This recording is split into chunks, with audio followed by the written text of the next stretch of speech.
And he goes pawn to e4. Hold on. I'm so glad that this is actually getting recorded. And I'm putting my pawn on d6, guys. Like, I am completely taking this man out of his own principles. Now, I will play this move knight to f6, knight to c3, and now we're playing pawn to e5. Now, this is crazy. This is flipping crazy. I am playing chess with Akeem, guys. We're going to be seeing a master class. Now, for everybody who plays e4, e5, this is called the Philidor's defense. I'm just doing the same thing and just like mixing up the moves a bit. So he goes knight to e2, and I'm going to simply just finish or just continue with my development, which is bishop to e7. I wonder if he's actually recording this. There's no way Akin just like comes online and does not hit record. So this might be on YouTube on his end as well. So this is going to be a very exciting one. He plays now pawn to g3. And all I'm doing, guys, I'm going to like just get my king out of the center. So let's go castles. He's going to go bishop g2. And he is playing quickly. So that means he's not even explaining the moves on his end. But no problems. We just again continue with development. And I'm expecting castles. Now, here, again, it's not really like what you guys see on your normal everyday games. But this is still okay. This is known as, again, the Philidor defense. Now, bringing out my final piece, which is the bishop. And everything is set.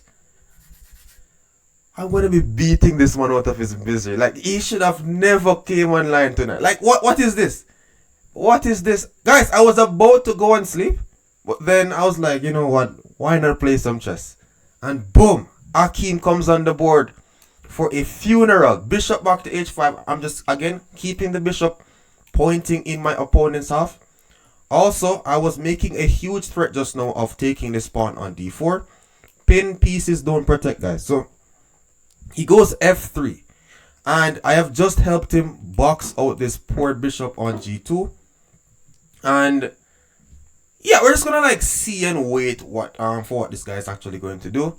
For some reason, he is not developing his last piece. We need to talk to him. And yes, we're officially in the middle game, and I'm looking to improve my pieces. So, like my bishop on e7 needs a little bit improvement. My two rooks are garbage, and my queen is still on d8. So with all of this being said, we need plans to actually start putting pieces in our opponent's area of the board. So let's see what he does. So he actually goes bishop to e3. So yes, he knows that this is gonna be on YouTube, man. So he has to like get some pieces out so that, you know, his beating is not 100% disgraceful. So pawn to a6 on the board, and let's see what my dear friend is going to do. So can he take the pressure? Pawn to a6. And remember, because I can't find areas in which I could put my pieces in my opponent's half right away, I am looking for my pawn break. So I'm even using like pawns now to like get up the board. And this could actually anchor a square for my knight as well.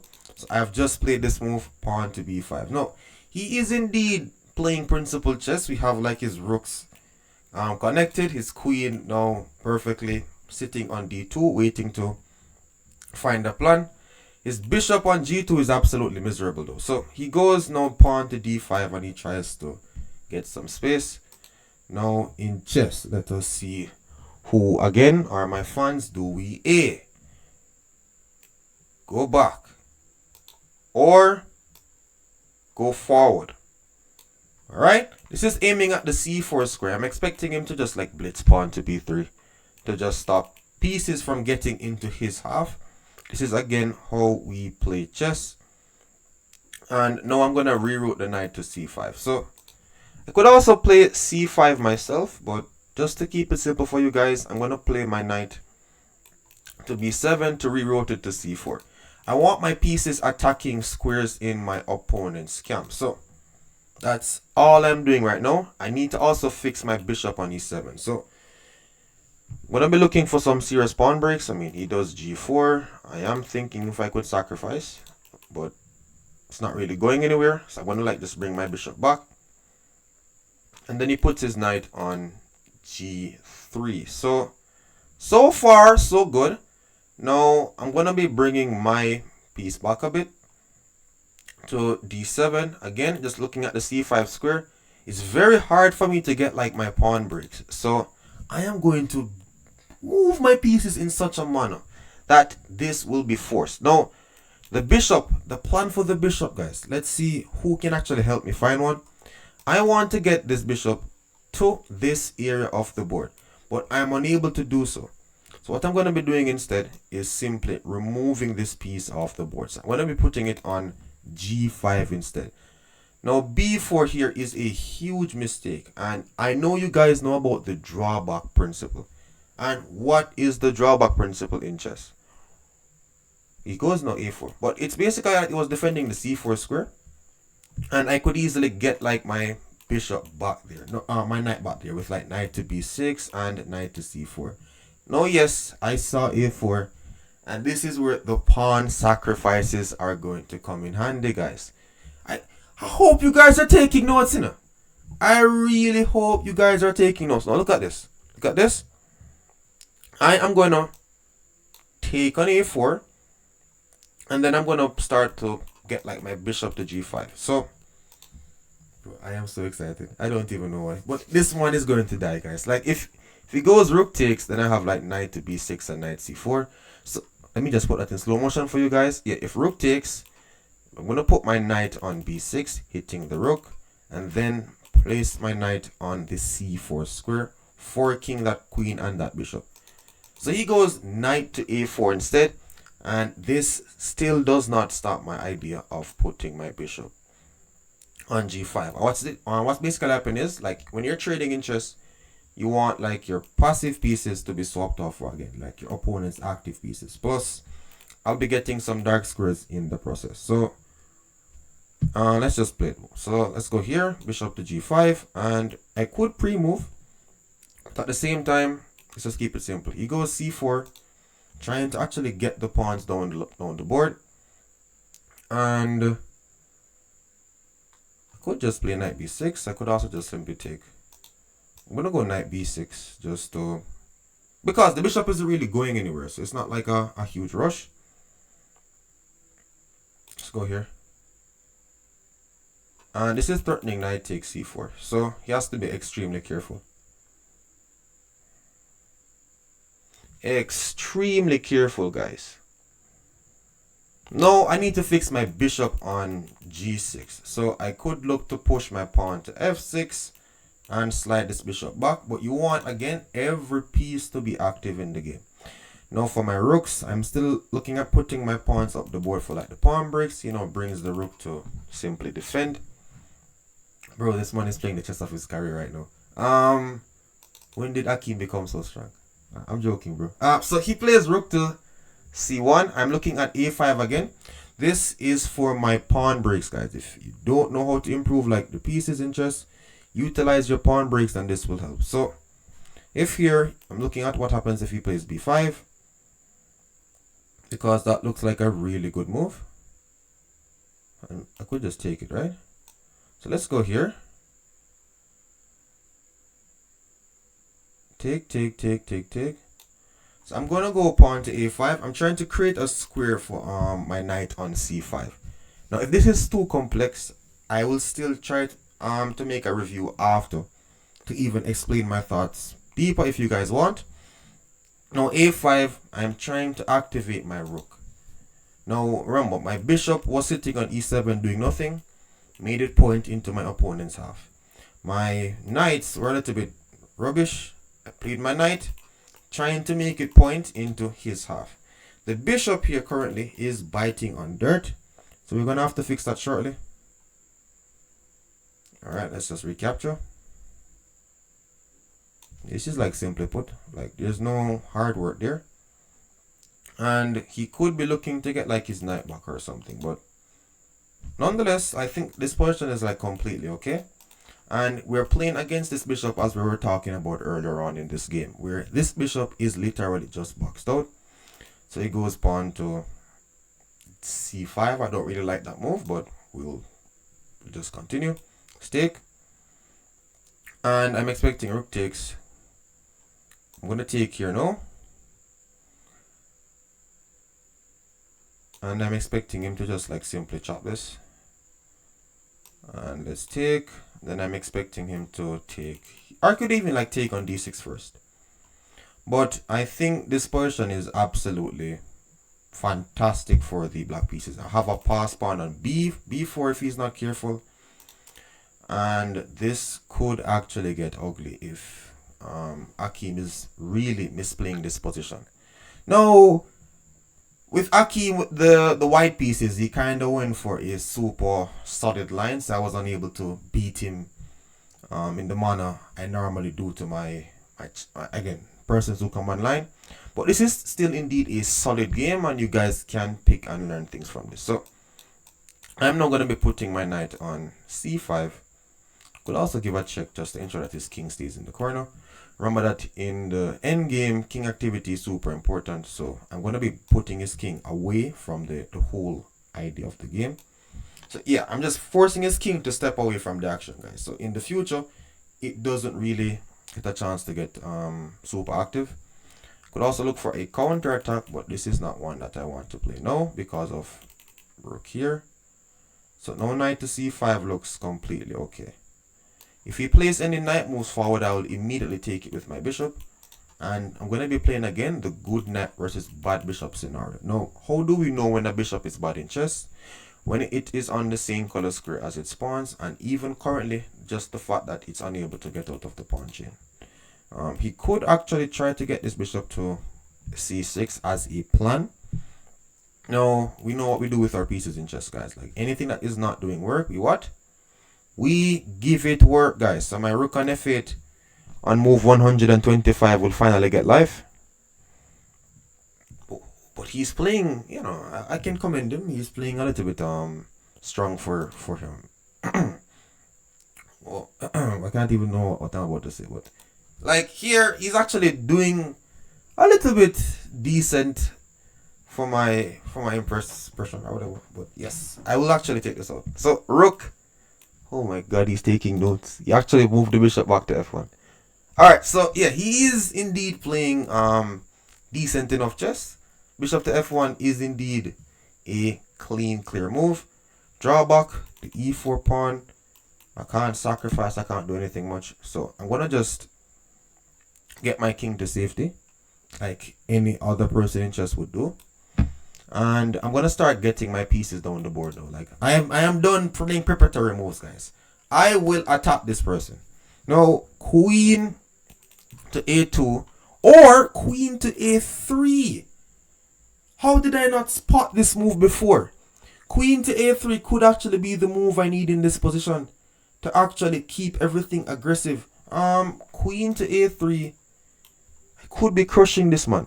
This is how I normally win games in tournaments, by the way. Now, the fact that I have to be doing this into an actual rapid game, this could... Did I just miss the drawback principle? Wasn't there knight takes? Nah, it wasn't working. But maybe if he misses it now, then I take it. If he goes king to g2, we're sacrificing with... I'm not even calculating it, guys. We just sacrifice. Let us see if Akeem does his tactics. Let us see if we need to teach Akeem and tell him to do his tactics. Okay, he did his tactics, guys. So, take, check. That's actually a super brave move, but he didn't check to see what I was threatening before he moves. So this is actually nerves. So when somebody attacks you in chess, your first instinct must never be to react to what your opponent is doing. We look for a counter attack, right? So we are now hitting the bishop on f1 and he has to respond to us. I tell you, maybe you guys need like the review after, but no problems. What a masterpiece! What a masterpiece! Knight takes e4. I am taking all the pawns, guys. All the pawns. Why is he not resigning? Why is he not resigning to my fantastic greatness? What is this? Who is this? This cannot be the Akeem that I knew. Who is this? He is no longer a part of us, guys. Like, in other words, I am beating this man to sickness. Knight to e4 on the board. Oh my god, I will teach him chess. This is what we call a check in chess, guys. Checks are super deadly. This is a check. Hold on, I have 2 minutes. I have 2 minutes. I will take my time to ensure that this position is converted successfully. I will take my time, guys. Alright, so he wants a pawn. Let's give a check. Goes back. Alright. Then, and only then. Yeah. I go here. It's gonna take. I'm gonna take. Alright. So I even pre-move that. And then I'm gonna take this. Alright, so we're up 2 pawns in an endgame against Akeem himself. I won't even pre-move. I need to like teach this all the way through. How to beat a candidate master. So rook to d2 is what I'm planning to play next. I actually expected this to be a little bit more like flashy, but a win is a win, guys. We'll take it. We will take it. Now, because this is actually an endgame, we have Akeem with 2 pawns. The Akeem with 2 pawns, guys. Plus, at the same time, I'm going to be getting my king active in the game. So, I might push my pawn to f6, or because he does not understand the endgame principles, we will bring our pieces forward. I'm even doing this in slow motion for you. Look at this. Bishop to f3. Then I'll be pushing my pass pawn. Another endgame principle that I need to teach this man. I will set f6 masterclass. Have manners, child. Pawn to e3. Push pawns, guys. We are masters. Then we're going to be putting pawn to e3. So he's now trying his best to survive. But guess what, my fellow friend? There is no surviving when you're playing against a feeder master. King to g6, bringing the final piece in the coffin, guys. Look at this. What do we need in the endgame, guys? Oh, wait, never mind. He understands the principles of chess. He tries to activate his king like a genius. Now, we give him a check. The check is very, very, very important. And we will now punish him for playing such fantastic moves. We're going to be taking the pawns and winning this game effortlessly. What is this? What is this? He wants this. Let's take it.